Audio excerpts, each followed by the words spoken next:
Hello everyone, how are you doing? E aí, gente, tudo bem? I hope everything's great. Então, gente, nos últimos dois vídeos eu falei sobre o Simple Past em frases afirmativas, perguntas de sim ou não e frases negativas. Então hoje eu vou terminar de falar sobre o Simple Past, falando para vocês como que faz perguntas abertas, tá? Perguntas cuja resposta pode ser qualquer coisa. Então, gente, se você ainda tem alguma dúvida com qualquer um desses pontos, assiste os vídeos anteriores.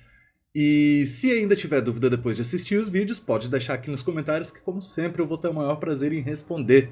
Tá joia? Então vamos lá, galera. A primeira coisa que eu queria falar, gente, para meio que terminar esse assunto, é, na verdade, uma coisa que eu reparei quando eu estava assistindo meus vídeos depois de ter lançado. Eu sempre falo que você tem que falar o tempo onde a ação aconteceu, tá, gente? E isso não é que em todas as frases que você está falando sobre o Simple Past você tenha que falar uma expressão de tempo para indicar quando foi que aquilo aconteceu. Se a coisa já está implícita, se a pessoa já sabe de quando você está falando, você não precisa falar isso em todas as frases, tá, gente? Não precisa falar. Por exemplo, eu fui ao cinema final de semana passado, aí final de semana passado eu vi o filme. Então, gente, essa expressão final de semana passado, que seria last weekend, não precisa ser usada em todas as frases, tá, gente? Só deixar isso bem claro, porque sei lá, né? Às vezes vai que tem alguém aí que leva as coisas muito literalmente ao pé da letra e acaba, né, aprendendo que todas as vezes 100% você tem que falar. Não é verdade, tá, gente? Quando já tá implícito, você não precisa ficar repetindo, tá joia? Para começar a falar sobre essas perguntas abertas, gente, eu quero começar revisando um pouquinho o que são as question words. Question words, gente, são as palavras ou expressões que a gente vai usar no começo de uma pergunta que vai especificar exatamente o que você está querendo saber.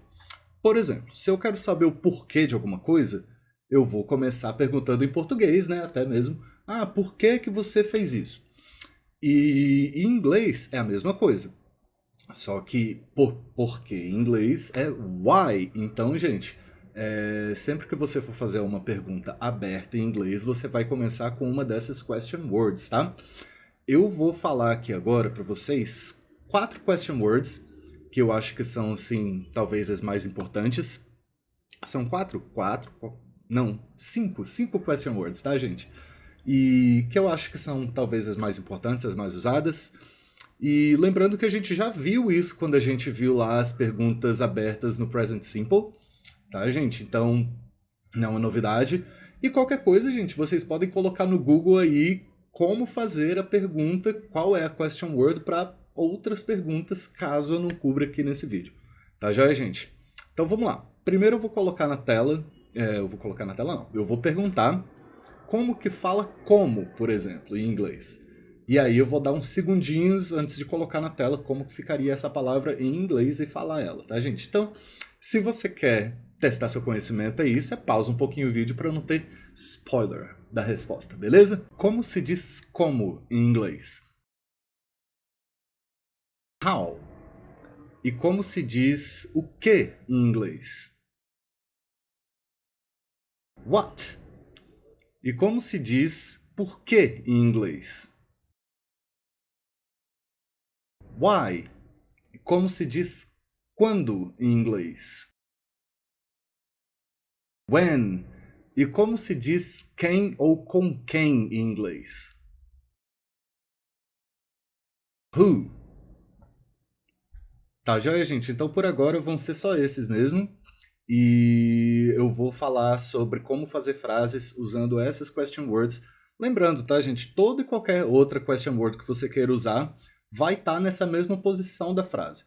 E, gente, posição das palavras na frase é a estrutura da frase. Estrutura da frase, gente, das perguntas abertas no Simple Past é exatamente a mesma estrutura das perguntas abertas no Simple Present. Então você pode voltar lá e ver qual é essa estrutura, mas eu vou falar aqui de qualquer jeito. No primeiro lugar da frase, gente, na primeira posição da frase, você vai ter a question word, tá? Que eu acabei de falar. Então, se você quer saber por quê, você vai começar com why. Logo depois, gente, logo depois disso, você vai ter o verbo auxiliar. Verbo auxiliar que seria o verbo to do no passado, tá? Como a gente está falando do simple past, verbo to do no passado que é did. Então você tem question word, auxiliary verb, verbo auxiliar, did. Logo depois disso, gente, você vai ter o sujeito, tá? Ah, por que que você, por que que ele, por que que ela, por que que eu, por que que nós, enfim, por que que o fulaninho, você vai ter o subject. Então, por exemplo, se eu quero saber por que que você acordou cedo? Why did you? E depois, gente, a gente vai ter o verbo principal. Depois do sujeito vem o verbo principal. Então, why did you wake up? E depois do verbo principal a gente tem o complemento, terminando a pergunta, né? Então, se eu quero saber por que que você acordou cedo hoje, why did you wake up early today? Por que que você acordou cedo hoje? Cedo e hoje são parte do complemento da frase. Tá, joia, gente? Nada de novo aqui em termos de estrutura. Só lembrando, question word, verbo auxiliar, sujeito, verbo principal e complemento. Tá, joia? E aí, gente, você deve estar se perguntando, Gustavo, mas e o verbo to be, Gustavo?